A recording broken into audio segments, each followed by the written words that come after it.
You start by inventing words such as Islamophobia. The part phobia means it's an irrational fear. How is it an irrational fear when people with Islamic names blow themselves up and commit terrorist attacks And shout and Allah rape Akbar our before they children? It can't possibly be an irrational fear. And you're not allowed to even quote the Quran to state your opposition to that ideology infesting our Western values.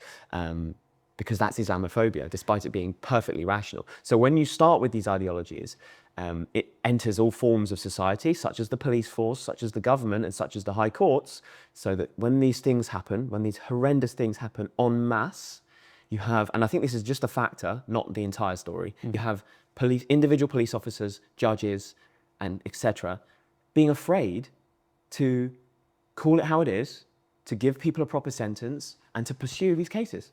So the government is crippling its own people from actually defending itself.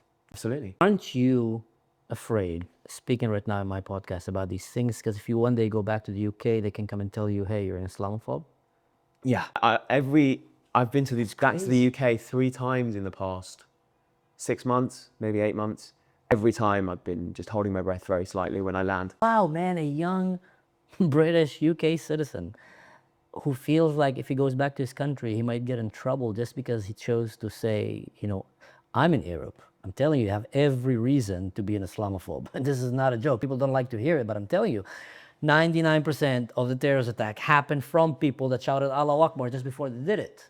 So that's kind of make it quite obvious that there's a problem there. And if someone walks into a bar and shouts L'chaim, I'm gonna laugh, you know, or Happy Hanukkah, Happy Hanukkah. If someone walks in and says Merry Christmas, someone walks into a bar and shouts Allahu Akbar, I'm gonna flip the table, kick the table at him, and try to jump out of the window before the whole, because you know, you said like shit, it's gonna be really bad. So there's a reason there. So the problem is not with me. The problem is the guy who's shouting Allahu Akbar and his community. They need to sort their, you know, stuff.